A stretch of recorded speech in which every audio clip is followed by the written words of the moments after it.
بسم اللہ الرحمن الرحیم نحمد و نصلی علی رسولہ الکریم اما بعد بسم اللہ الرحمن الرحیم السلام علیکم ورحمۃ اللہ وبرکاتہ۔ جمعے کی فضیلت، جمعے کے دن کیا کرنا اور کیا نہیں کرنا چاہیے۔ رسول اللہ صلی اللہ علیہ وسلم نے ارشاد فرمایا کہ ہر انسان کو جمعہ کے دن یہ 18 کام کرنا بہت ضروری ہیں، یعنی کہ جو انسان جمعہ کے دن ان 18 کاموں کو کرتا ہے تو اس کے گھر میں کبھی بھی بے برکتی اور بے روزگاری نہیں آئے گی، اور نہ ہی اس انسان کے گھر میں لڑائی جھگڑے جنم لیں گے، اور نہ ہی کبھی مایوسی اس کے گھر میں پیدا ہوگی۔ جو انسان یہ 18 کام کرتا ہے اس کے گھر میں اللہ کی غیبی مدد سے بہت سارا رزق آتا ہے اور بہت ہی زیادہ برکت ہوتی ہے۔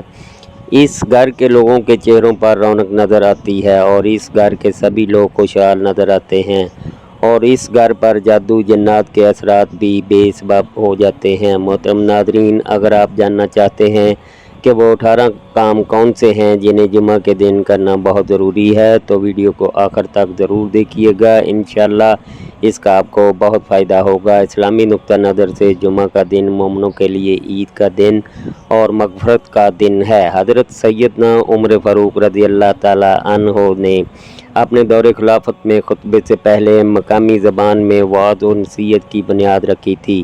عربی خطبے سے پہلے مقامی زبان میں مسلمانوں سے امام جمعہ خطاب کریں، انہیں وعظ و نصیحت کریں اور اللہ کے دین کے قریب کرنے کی کوشش کریں۔ رسول اللہ صلی اللہ علیہ وسلم نے بہت ساری نصیحتیں مختلف مواقع پر الگ الگ صحابہ کو کی تھی۔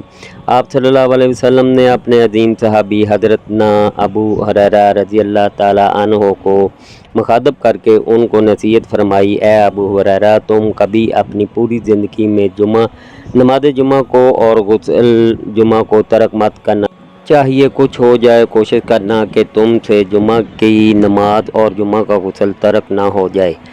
اللہ کے رسول صلی اللہ علیہ وسلم نے یہاں تک فرمایا کہ بلا وجہ صرف سستی اور کاہلی کی وجہ سے اگر کوئی جمعہ کی نماز چھوڑ دیتا ہے یا ترک کر دیتا ہے، گویا وہ اپنے گلے سے اسلام کا پٹا اتار کر پھینک دیتا ہے۔ اس لیے جمعہ کی نماز کبھی ترک نہیں کرنی چاہیے۔ آج کل ہمارے معاشرے میں یہ رواج بڑھ چکی ہے کہ چھوٹی چھوٹی بیماریوں کی وجہ سے بھی لوگ نماز جمعہ چھوڑ دیتے ہیں کہ میں تو بیمار ہوں، اول تو نماز مرتے دم تک ہے، اگر ہم کھڑے ہو کر نماز نہیں پڑھ سکتے تو بیٹھ کر پڑھیں، اگر بیٹھ کر نہیں پڑھ سکتے تو لیٹ کر پڑھیں، اگر لیٹ کر نماز پڑھنے میں کوئی دقت ہے تو جو آنکھ کی پلکیں ہیں اس کے اشارے سے پڑھیں۔ اسی لیے جب انسان کے سارے اعضاء ناکام ہو جاتے ہیں تو آخری وقت تک بھی آنکھ کی پلکیں کام کرتی ہیں کہ آپ اس کے اشارے سے نماز پڑھ سکیں۔ چھوٹی چھوٹی چیزوں یا وجوہات کی وجہ سے لوگ نماز جمعہ چھوڑ دیتے ہیں، اور یہ چیز بھی بڑی بھیانک ہے کہ جمعہ کی نماز کے لیے مسلمانوں پر لازم اور واجب ہے کہ جب اذان جمعہ ہو کہ جب تمہارے کانوں میں جمعہ کی اذان کی آواز پہنچے یا جمعہ کی اذان سنو تو اپنے کاروبار کو بند کر دو اور اللہ کے ذکر کے لیے مسجد کی طرف دوڑ پڑو۔ جمعہ کے دن کے لیے حکم ہے کہ آپ جمعہ کی نماز جس مسجد میں پڑھنا چاہتے ہیں، اگر اس وقت اس مسجد کی اذان کا وقت ہو جائے تو آپ کو ہر صورت کاروبار چھوڑ دینا لازمی ہے۔ عموماً لوگ خطبے تک آتے رہتے ہیں، یہ بدترین بدعت ہے۔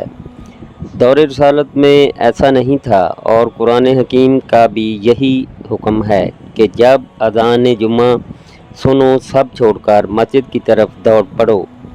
اللہ جل شانہ کے ذکر کے لیے آپ صلی اللہ علیہ وسلم نے حضرت ابو ہریرہ رضی اللہ تعالی عنہ سے فرمایا کہ غسل جمعہ اور نماز جمعہ کبھی ترک نہ کرنا۔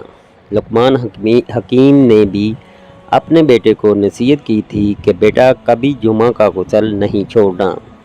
روایت میں آتا ہے کہ جو مسلسل غسل جمعہ کرتا ہے تو اللہ جل شانہ اس کو 70 بیماریوں سے محفوظ فرماتا ہے۔ حدیث پاک میں یہ بھی آیا ہے کہ جس نے جمعہ کا احترام کیا، جس نے جمعہ کی تعظیم کی اور شب جمعہ میں جس نے سنت رسول کے مطابق حقوق زوجیت ادا کیا اور پھر اس نے غسل کیا اور خوشبو لگا کر وہ مسجد کی طرف چلا تو ہر قطرے کے بدلے اللہ جل شانہ اس کو 1 سال کی عبادت کا ثواب عطا فرماتے ہیں۔ اور جب وہ مسجد میں آیا اور لوگوں کے کندھوں کو اس نے نہیں پھلانگا، یعنی لوگ بعد میں آتے ہیں اور لوگوں کو پھلانگتے ہوئے آگے جانے کی کوشش کرتے ہیں، یہ بھی منع کیا گیا ہے۔ رسول اللہ صلی اللہ علیہ وسلم نے ارشاد فرمایا کہ ہر انسان کو جمعہ کے دن یہ 18 کام کرنا بہت ضروری ہے، یعنی کہ جو انسان جمعہ کے دن ان 18 کاموں کو کرتا ہے تو اس کے گھر میں کبھی بھی بے برکتی اور بے روزگاری نہیں آئے گی، اور نہ ہی اس انسان کے گھر میں لڑائی جھگڑے جنم لیں گے، اور نہ ہی کبھی مایوسی اس کے گھر میں پیدا ہوگی۔ وہ 18 کام درج ذیل ہیں۔ نمبر 1، جمعہ کے دن ہر مسلمان کو غسل کرنا چاہیے، یعنی کہ اس دن غسل کرنے سے 2 فائدے ہیں، ایک تو جسمانی صفائی ستھرائی ہو جاتی ہے اور دوسرے پیارے رسول صلی اللہ علیہ وسلم کی سنت بھی زندہ ہو جاتی ہے۔ نمبر 2، جمعہ کے دن اچھے اور صاف ستھرے کپڑے پہننے چاہیے، یعنی اپنی حیثیت کے مطابق اچھے اور صاف ستھرے کپڑے پہننے چاہیے۔ نمبر 3، خوشبو لگانا، یعنی جمعہ کے دن اچھی سے اچھی خوشبو لگانا چاہیے۔ آپ صلی اللہ علیہ وسلم بھی جمعہ کے دن اچھی سے اچھی خوشبو لگایا کرتے تھے۔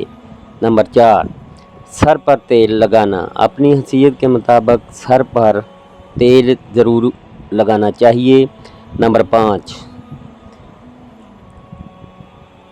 جنبی ہونے کی حالت میں پاکی حاصل کرنا۔ نمبر 6، خطبہ اور تقریر یعنی بیان کے درمیان مسجد میں پہنچ جانا، یعنی کہ خطبہ شروع ہونے سے پہلے مسجد میں پہنچ جانا چاہیے، یعنی آپ صلی اللہ علیہ وسلم کا طریقہ ہے۔ ایک حدیث کا مفہوم ہے کہ جو جمعہ کے دن سب سے پہلے جائے گا تو اس کو 1 اونٹ صدقہ کرنے کے برابر ثواب ملے گا،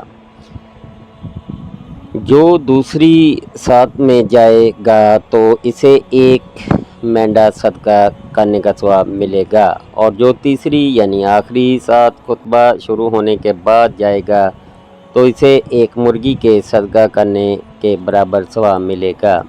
نمبر 7، جمعہ سے پہلے نوافل کا اہتمام کرنا، یعنی کہ جمعہ سے پہلے مسجد پہنچ کر کچھ نوافل پڑھ لینے چاہیے۔ نمبر 8، خاموشی کے ساتھ تقریر اور خطبات سننا۔ نمبر 9، 2 آدمیوں کو پھلانگ کر آگے نہیں جانا چاہیے۔ اگر لوگ صف میں بیٹھے ہوں تو جہاں آپ کو جگہ ملے وہاں بیٹھ جائیں، لوگوں کو پھلانگ کر آگے مت جائیں۔ نمبر 10، خطبے میں بات چیت نہ کرنا۔ نمبر 11، خطبہ میں بالکل خاموش رہنا اور اپنی تمام توجہ خطبہ پر رکھنا۔ نمبر 12، تحیۃ المسجد پڑھ کر خطبہ میں بیٹھنا چاہیے۔ نمبر 13، جمعہ کی اذان کے بعد خرید و فروخت نہیں کرنی چاہیے، کیونکہ اللہ جل شانہ نے قرآن پاک میں منع فرمایا ہے کہ جب جمعہ کی اذان ہو جائے تو خرید و فروخت بند کر دو۔ نمبر 14، جمعہ کے دن سورۃ الکہف پڑھنا۔ رسول اللہ صلی اللہ علیہ وسلم کا فرمان ہے، جو انسان جمعہ کے دن سورۃ الکہف پڑھتا ہے، اللہ پاک کبھی بھی اس کے گھر میں بے روزگاری پیدا نہیں کرتا اور اس کے گھر سے لڑائی جھگڑے جادو جنات ختم ہو جاتے ہیں۔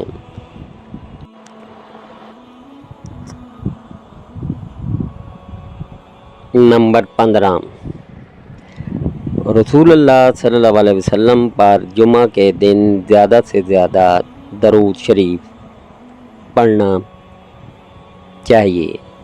نمبر 16، کثرت سے دعا مانگنا۔ رسول اللہ صلی اللہ علیہ وسلم کا فرمان ہے کہ جمعہ کے دن ایک گھڑی اور ساتھ ایسی آتی ہے کہ اگر گنہگار بندہ بھی اس وقت دعا مانگتا ہے تو اللہ پاک اس کی دعا اور حاجت کو بھی پورا کر دیتے ہیں۔ نمبر 17، جمعہ کے دن ناخن تراشنا۔ پیارے رسول صلی اللہ علیہ وسلم اور صحابہ اکرام رضی اللہ تعالیٰ عنہ کا بھی یہ عمل رہا ہے کہ وہ جمعہ کے دن اپنے ناخنوں کو تراشا کرتے تھے۔ نمبر 18، جمعہ کے دن مونچھوں کے بالوں کو کاٹنا۔ اگر مونچھوں کے بال آپ کے زیادہ بڑے ہو جائیں تو جمعہ کے دن کاٹ لینے چاہیے، کیونکہ یہی پیارے رسول اللہ صلی اللہ علیہ وسلم کی عادت شریف بھی تھی۔ اللہ کے رسول صلی اللہ علیہ وسلم نے حضرت ابو ہریرہ رضی اللہ تعالیٰ عنہ سے ایک دن فرمایا کہ اے ابو ہریرہ، کیا تم نے جمعہ کی نماز نہیں پڑھی؟ حضرت ابو ہریرہ رضی اللہ تعالیٰ عنہ نے عرض کی، یا رسول اللہ صلی اللہ علیہ وسلم، میرے ماں باپ آپ پر قربان، میں نے تو جمعہ آپ کی اقتدا میں آپ کے پیچھے پڑھا ہے۔ تو پھر آپ صلی اللہ علیہ وسلم نے فرمایا، اے ابو ہریرہ، کیا تم نے جمعہ کی نماز نہیں پڑھی؟ پھر عرض کی، حضور میں نے تو آپ کی اقتدا میں نماز جمعہ پڑھی۔ پھر تیسری بار آپ صلی اللہ علیہ وسلم نے فرمایا کہ اے ابو ہریرہ، کیا تم نے جمعہ کی نماز نہیں پڑھی؟ پھر حضرت ابو ہریرہ رضی اللہ تعالیٰ عنہ نے عرض کیا، یا رسول اللہ صلی اللہ علیہ وسلم، میں نے تو آپ کی اقتدا میں نماز جمعہ پڑھی۔ تو آپ صلی اللہ علیہ وسلم نے فرمایا، کیا تم بعد میں آئے تھے اور صفوں کو چیرتے ہوئے آگے آ رہے تھے؟ جو ایسا کرتا ہے وہ گویا جہنم کی آگ کو پھلانگتا ہے۔ صفوں کو چیر کر آنے والا گویا جہنم کی آگ کو پھلانگتا ہے۔ جو نماز سے جمعہ کی برکت ہے تو صفوں کو چیر کر پھلانگ کر آنے والوں کے لیے ڈر ہے، خدشہ ہے کہ کہیں وہ جمعہ کی برکتوں سے محروم نہ ہو جائیں۔ اس لیے بعد میں آنے والوں کے لیے ضروری ہے کہ ان کو جہاں جگہ ملے وہ وہیں بیٹھ جائیں، صفوں کو نہ پھلانگیں، اور پہلے آنے والوں کے لیے ضروری ہے کہ وہ آئیں تو اولین صف میں بیٹھیں تاکہ پیچھے سے آنے والوں کو پھلانگنا نہ پڑے، ورنہ وہ جمعہ کی برکتوں سے محروم رہیں گے۔ لوگ جمعہ کی نماز میں آتے ہیں اور اپنی سہولت کے مطابق پیچھے بیٹھ جاتے ہیں، دیوار یا پلر کا ٹیک لگا کر بیٹھتے ہیں۔ تو اس لیے جب جمعہ کی نماز کے لیے آؤ تو صفوں کو پھلانگ کر مت آؤ، جہاں جگہ ملے وہیں پر بیٹھ جاؤ، اور جو پہلے آئے وہ آگے آ کر بیٹھے۔ اللہ کے رسول صلی اللہ علیہ وسلم نے فرمایا کہ اگر لوگوں کو پہلی اور اولین صفوں میں بیٹھنے کی فضیلت معلوم ہو جائے تو لوگ مسجد میں قرآن دادی کرنے لگیں کہ پہلی صف میں کون بیٹھے گا، یہاں تک فرمایا کہ لوگ مسجد میں تلوار نکال لیں گے کہ اگر لوگوں کو پہلی اور اولین صف میں بیٹھنے کی فضیلت پتہ چل جائے۔ عموماً ہمارے معاشرے میں لوگوں کا حال یہ ہے کہ لوگ نماز جمعہ میں اپنی طرز پر آتے ہیں اور اپنی طرز کے مطابق بیٹھتے ہیں۔